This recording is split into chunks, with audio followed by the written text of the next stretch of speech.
Buckle in, crime solvers, have I got a story for you. Hey there, and welcome back to Real Hair Crimes, exclusively on the Babe Hair Extensions YouTube channel. As always, I am your host, Courtney, and I am so glad you're back for more Real Hair Crimes. This vlogcast is for stylists from stylists behind the chair, but if you're not a stylist, hey, we still love having you here. Don't forget to like, subscribe, and comment. Y'all know the drill. So this story was Santa mailed to me by a friend of mine. Here you go. I had a new client. I had a consultation and we chose the beaded method. So I was installing like 10 packs of beaded or like I-tip hair. These are 18-inch long. So the total for the client financially was around like $1,100, which included the hair, the install, the retail items, you know, the works. I installed them beautifully and cut and blended them. We finished up and I was telling my client about the aftercare for these specific extensions. So, you know, the things like brushing the hair 2 to 3 times a day, you know, not going to bed with a wet head, you know, avoiding salty and chlorinated water, avoiding salty and chlorinated water. Yeah, that one's kind of impossible for this client to do. You see, this client was training for a triathlon. So great, right? So included obviously in a triathlon is swimming. So this client was swimming laps daily in a community pool, public pool.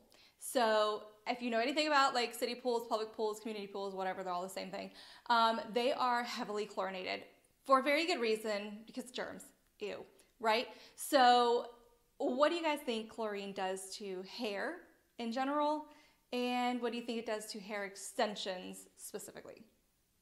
So if you've ever been in a chlorinated pool, especially like a community pool, and you are a blonde, typically it turns it kind of that green color. Sometimes it dries it out really bad. It gets really straw-like. So imagine what it does to hair extensions, right? So this poor client was like training every day, and I literally had just skipped right over the aftercare and the lifestyle portions of the consultation.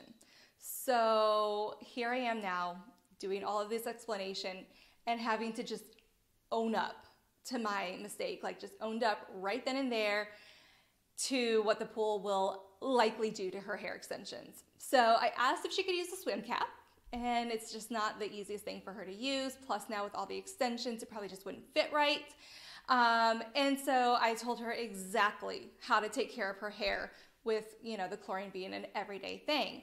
I let her know that the hair will likely turn green, but I gave her a ton of product to help try to mitigate that issue. And I told her to come back. I want to see her for a follow-up in like 3 to 4 weeks. So she came back in 3 to 4 weeks and, well, her hair was green, really green and slimy. It was just completely awful. Like completely awful. So I just took out the extensions and I just gave her her money back at this point, because honestly, there's just nothing else to be done. So what is the real hair crime in this story? The real hair crime is not going over the aftercare and the lifestyle portions of the consent form prior to any money being taken, any deposits or anything like that, and especially prior to any installations. Okay, so consultations are not to be just like glazed over. Okay, consultations need to be very detailed and in depth. We've talked about this like a million times, but I feel like everything that's like can go wrong typically will start with that conversation initially that we have behind the chair. So on a consultation form, you will likely find the following things. You'll find something about, you know, their desired result, you know, what they want to look like. They'll have some form of hair history, a little bit of health history, not to like be their doctor, just to know if there's any hair falling out. And then there's this little section usually called lifestyle, like what do you do on a normal basis? And that part was completely skipped over by the stylist. Just completely just not even talked about. The other thing that you want to add into your consultation that's not usually on an actual consultation form, but would be aftercare and maintenance, like what they're expected to do at home, which in this case was also skipped over. On that aftercare form, there's usually something that says, you know, how to brush your hair, what products to use on it, not to go to bed with a wet head, and to avoid, you know, salty and chlorinated water for this reason. So even after explaining just different ways that you can protect your hair before you go into a pool or an ocean, which we do have a video about that. I think it's like episode like 7 or 8 or something like that. We do actually have a video on that, so go back and check that out. But really protecting the hair, even in this case, was just, it's not going to be enough. So since she was an everyday swimmer, we really want to make sure that we're talking about all these things. If we're not having these conversations behind the chair prior to money taken and, you know, installation and all of that, the end result is going to be likely the same. We're going to end up having to give money back, take the extensions out, all of that. It's just a big hassle for both you and the client. It's kind of a huge letdown for the client too. So real hair crime, not going over aftercare and maintenance, and not going over that specific lifestyle portion. How do you fix it though? Easy. Make sure you have all of your consultation forms ready to go.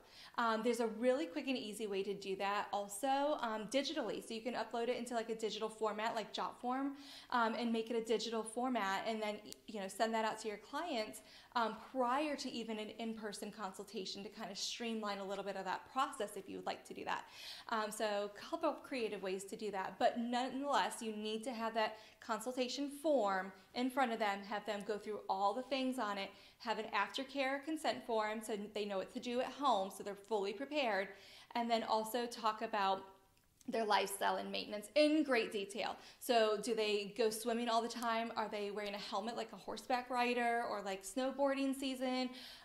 You know, are they a hot yoga person? Whatever, it doesn't matter. But what is their daily routine like? What is their life typically like?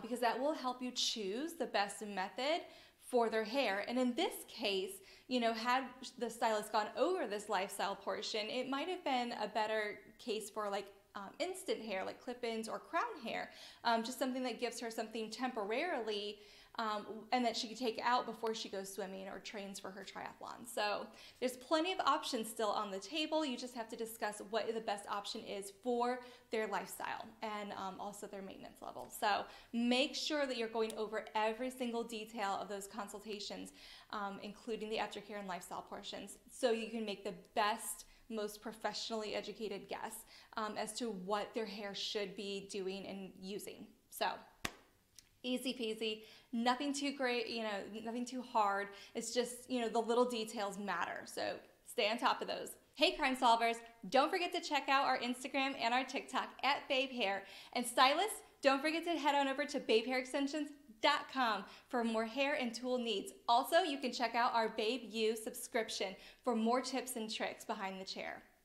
What crimes will we come up with next? You'll have to wait and see. Until next time, crime solvers, Merry Grinchmas.